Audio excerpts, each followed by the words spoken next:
Hello and welcome to my beginner's guide for Distant Worlds 2. I'm Icon, and in this video I'm going to wrap up everything you need to know to enjoy this massive behemoth of a game. By all means, I have no chance to explain everything about this game, but the goal of this video is quite simple. I want to give you all the tools you need to break the ice and start enjoying it in a normal difficulty environment. In that regard, there are timestamps in the description box, so if you're looking for a specific topic, go check it out there. So the first thing I want to talk about is a wrap-up of Distant Worlds 2's gameplay. In its core, it's a classic 4X game. That means expand, exterminate, explore, and exploit. So you are the leader of a space empire and you do all these things. The special flavor of Distant Worlds 2 in that regard is it's massively detailed. It has really not much abstraction. Stuff is being transported by freighters and whatnot. We're going to go over that in detail later. And the other thing is it's a very AI-driven game, so configuring the AI to do all the work your brain is not capable to is part of the game. So you are very in sync with your AI configuration. It's a pretty massive part of the gameplay as well. So this is a very special point about the game, and I really like it. Okay, so the next part is game creation. I just want to drop a few words because, you know, you can do a freaking lot of things here, from a vast selection of different galaxy shape sizes to a lot of stars. There's really a lot made doable. What I want to point out is, do yourself a favor and start with a pre-warp tech level if you're completely new, because this way you'll expand very slowly and the game will unfold very good. I personally think the pre-warp start is an excellent tutorial setting, because you'll just start out with a small planet and get the chance to explore all the menus. If you're fond of what you're doing, you can go for something else, of course, but just my personal opinion. And the other thing, if you're really new and insecure about what you're doing, you can regulate the galaxy aggression down. And here in the threats menu, you can also either disable the pirates completely or tune them down and adjust their strength. I personally would recommend you to leave a few pirates, but configure them in a way that they don't hassle you too much, because seriously, pirates in this game are effing strong.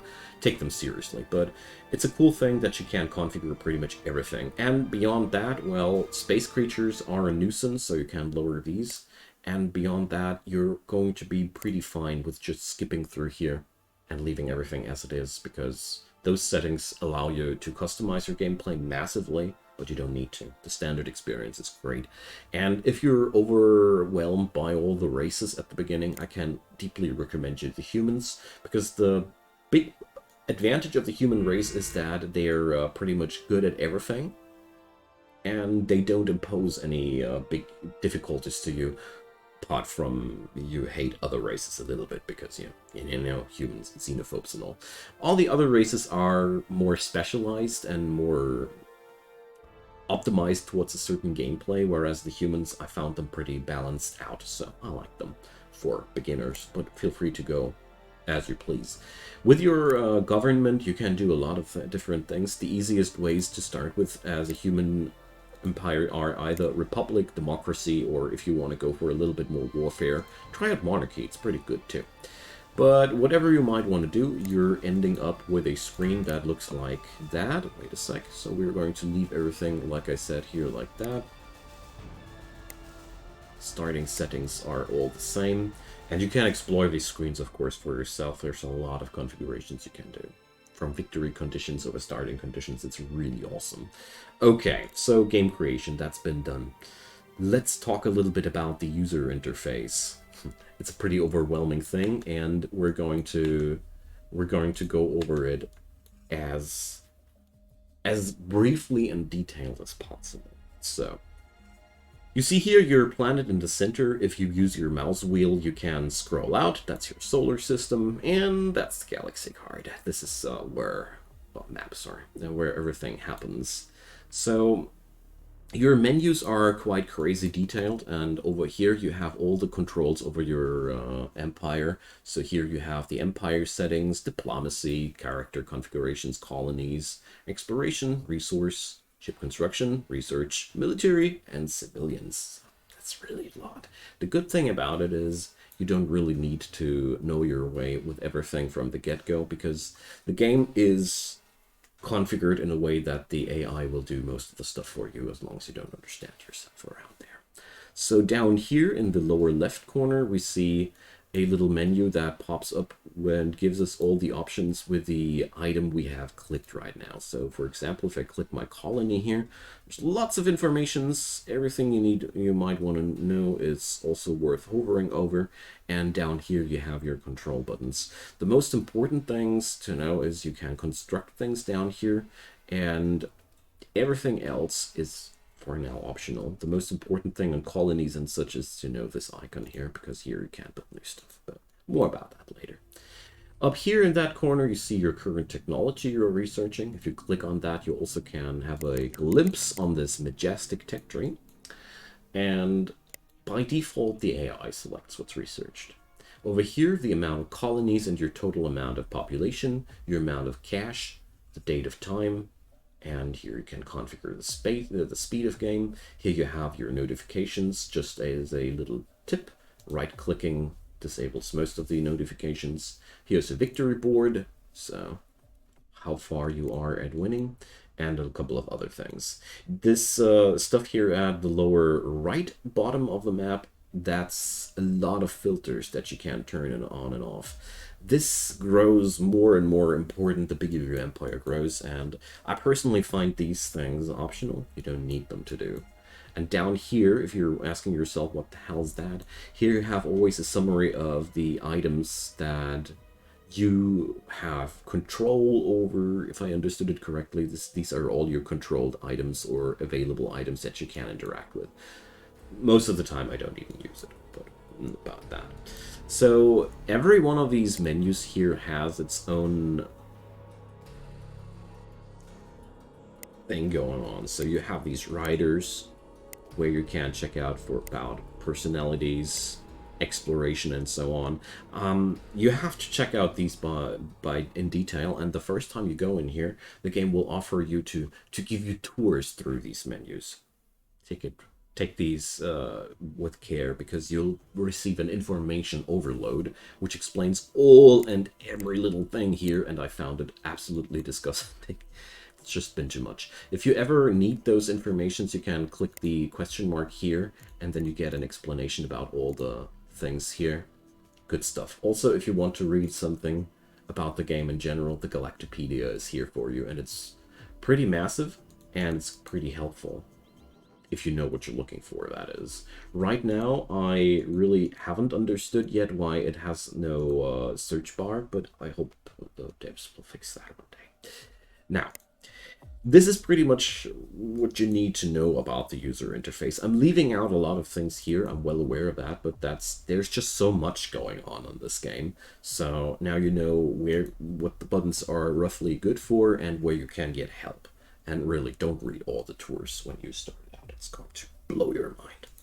So, user interface roughly explained, I'm quite happy. A last thing that I want to go for is when you want to control ships, you can just click them and right-click somewhere, and then you send them around. This thing isn't constructed yet, so we can't. But it's if you want to control a fleet as it is, it's very RTS-like. You select it and you right-click it. Sometimes you have interaction menus.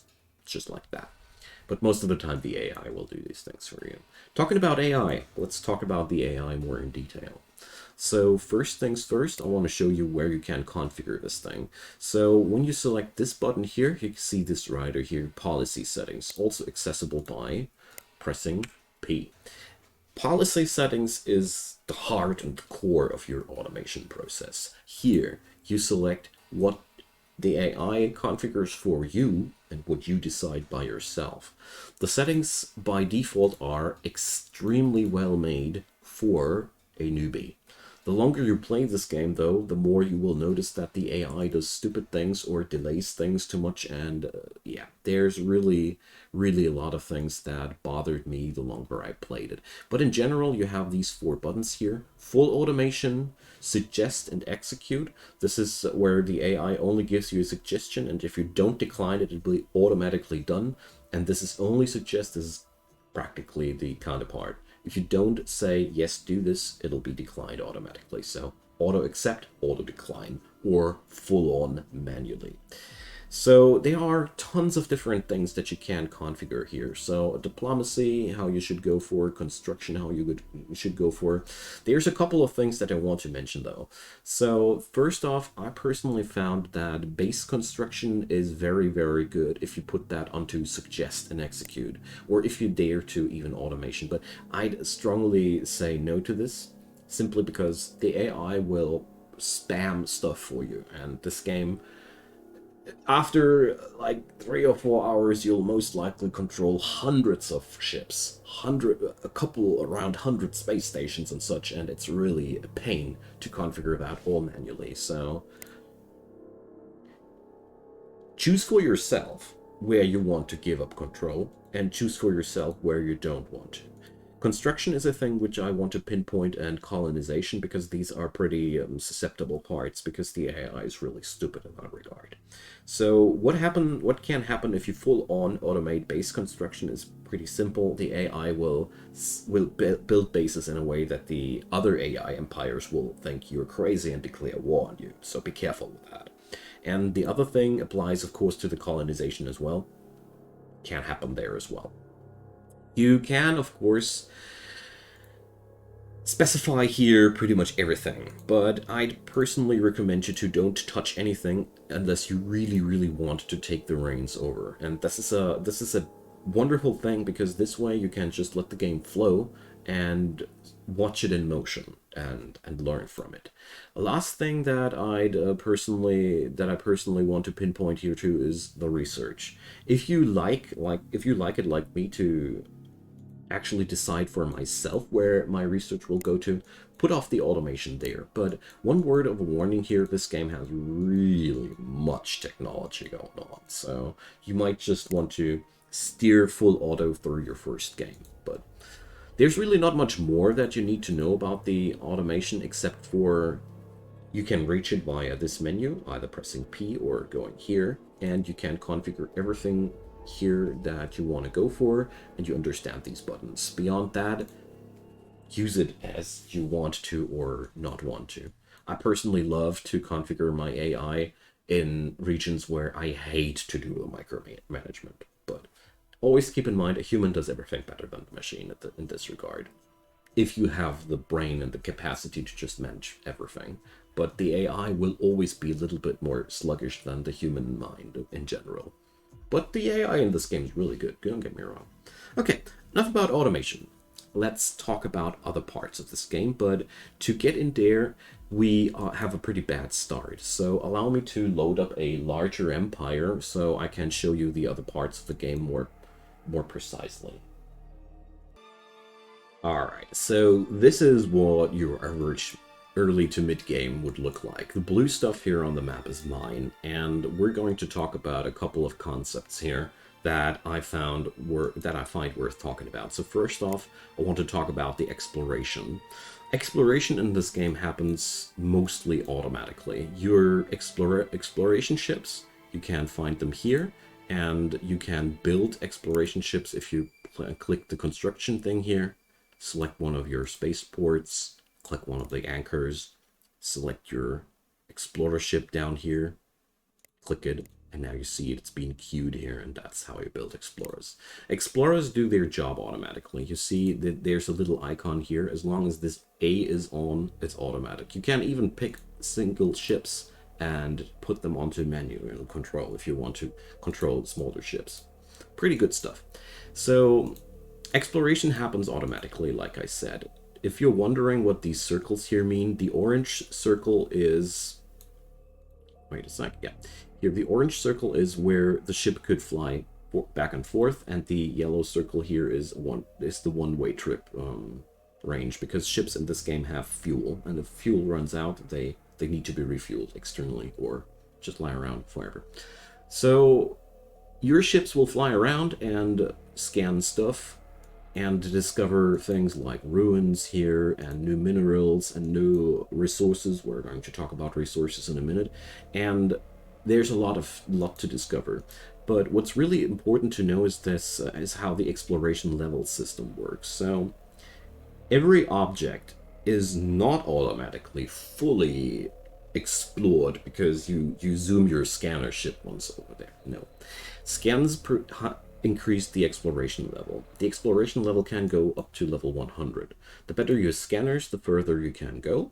And there are chances of uncovering new stuff as long as you're not on exploration level 100, as far as I know. So ships from the outside can only go for a certain exploration level depending on the scanners they have equipped. And if you have a planet colonized, sooner or later, the colonized planet will explore itself fully. So, I mean, it only makes sense, you know, if people are living on a world, they'll sooner or later dig out things. So, as you see here, one of my colonies has an exploration level of 44. It's completely explored, so if you have everything discovered, you get a notification about that. Beyond that, exploration is very simple. If you feel like you're not exploring fast enough, just build more exploration ships, and there is literally so much work to do in the universe. You can have tons of these.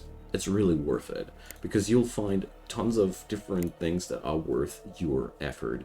And since the AI is kind enough to manage everything for you in a very nice way, it's really cool to do so and easy to pull off.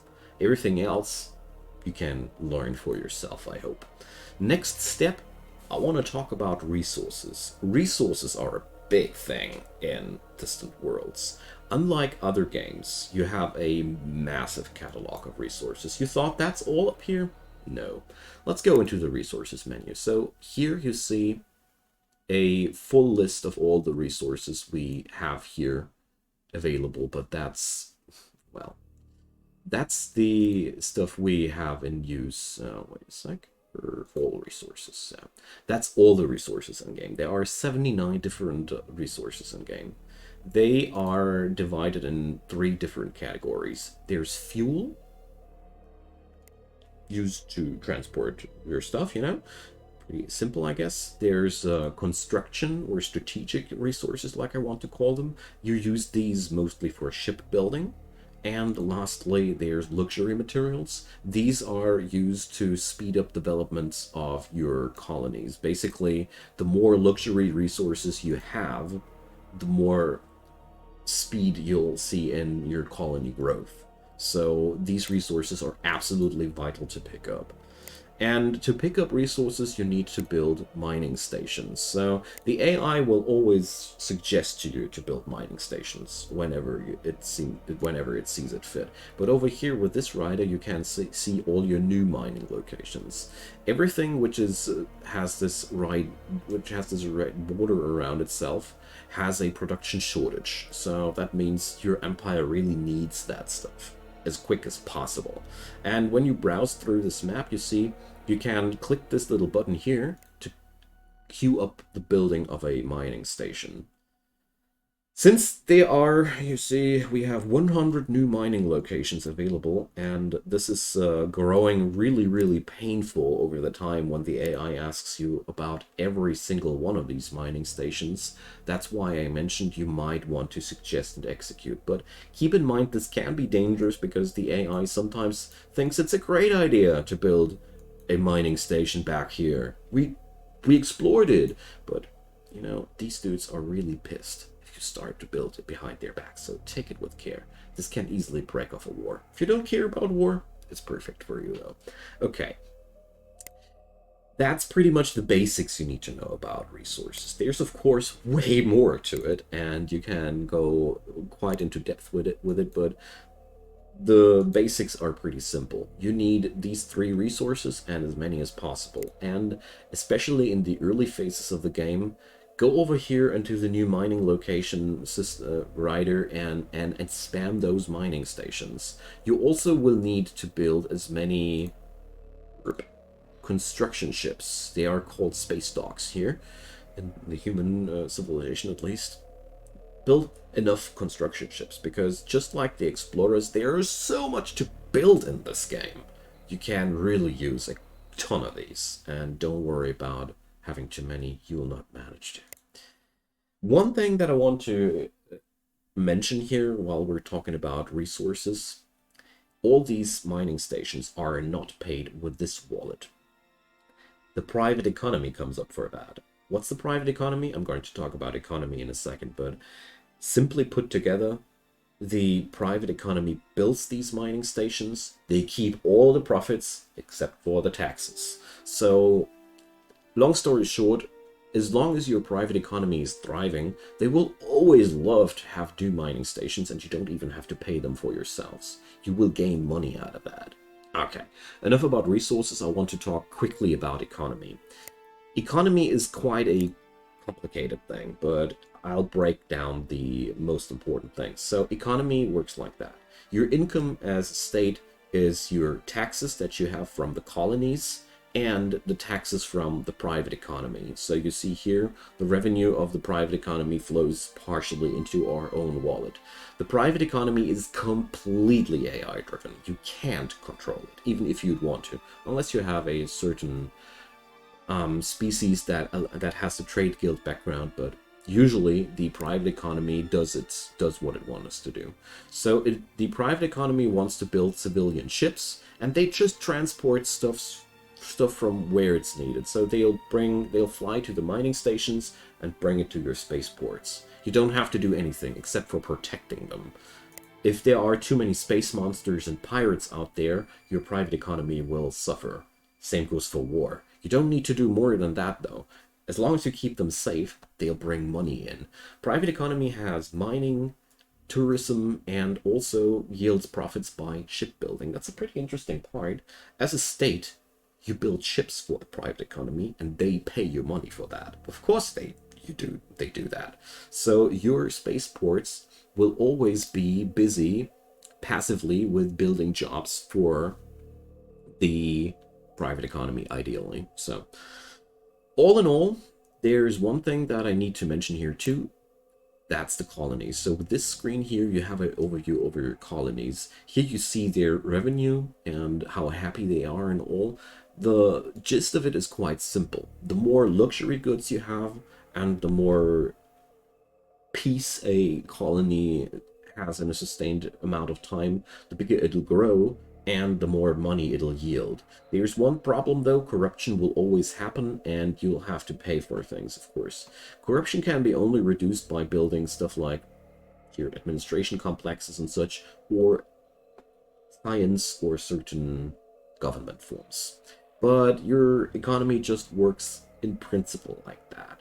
There's one last thing worth mentioning. When you put up a diplomatic treaty, here, restricted trade agreement, limited, and free trade agreement. These trade agreements allow other civilizations to buy resources, these here, from you.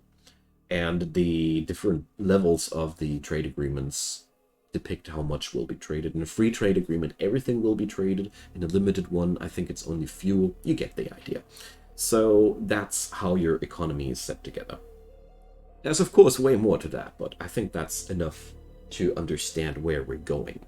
Now, with that out of the way, next chapter is expansion. I already mentioned that expanding is important, and I just want to lose a few words there. So, expansion is how you grow stronger in this game. And while the AI does most of the dirty work, I found that as a human I can really beef up my performance by a lot. By, I already mentioned it, spamming out the mining stations at the early phase of the game, because the AI is very conservative somehow.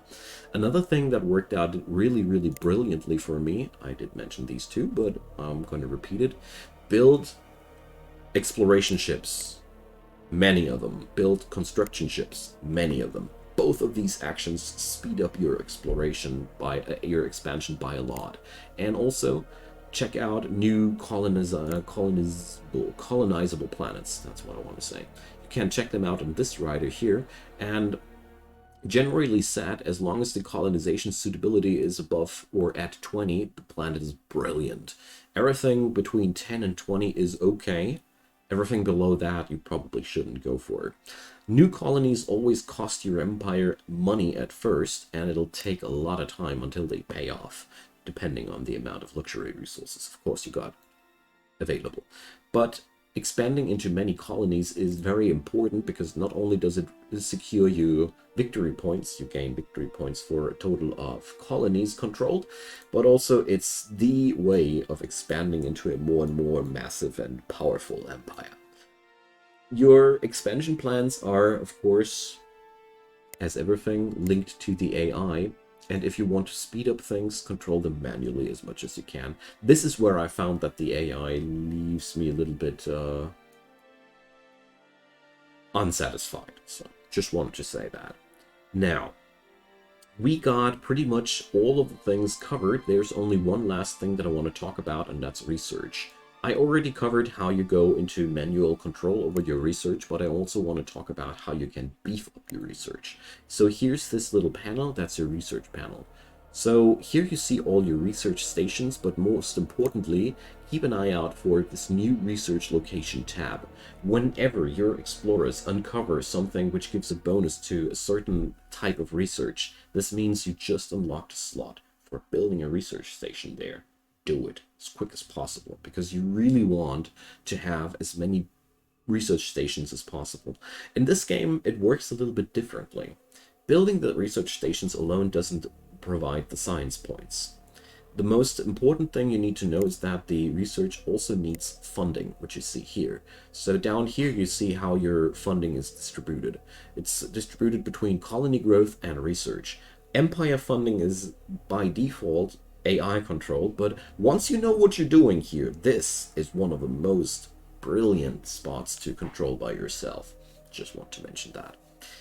Now, your research will be fine and dandy on normal difficulty as long as you spam out research locations as quick as you can, explore enough of the empire, of the galaxy, and as long as you have a pretty decent empire income, you don't need to fiddle around here. Just wanted to mention that if you don't earn enough money, you're not gonna be able to get all the research points out of these research stations. So spamming them is not the only thing, but it's worth having them because you know that's capacities you can fill up. Okay, so this is pretty much most of the things you need to know. War in this game is pretty much also automatically resolved. This is your fleet tab. Here you see your fleets, and I'd strongly suggest you to keep your AI on war control to begin with. Here you have it in the fleets menu, so it automatically forms fleets, manages fleets, and also ship and base design. Leave that to the AI until you really know what you do there, because you can really, in this game, you can't configure everything on your own. Check this out. So every single ship here is made in a ship designer that, as far as I know, you can control it yourself. I haven't tried it yet, but here's the components and all. You can leave that to the AI. One thing that I noticed, to close the chapter on war here, the decisions of fleet movement and such of the AI are really atrocious. So you, in my humble opinion, I found the most benefit out of changing the control of your fleets, but at the same time it's a pain to control everything. So here I'm a little bit torn. My personal favorite was to just have a couple of fleets that I manually control while leaving the others to the AI. I personally found that pretty good as well, but I'm not sure if this just snaps back and if they really perform your orders. I haven't fully tried this out, I gotta admit, but for warfare I personally found that, well, oh, sorry, that was a false.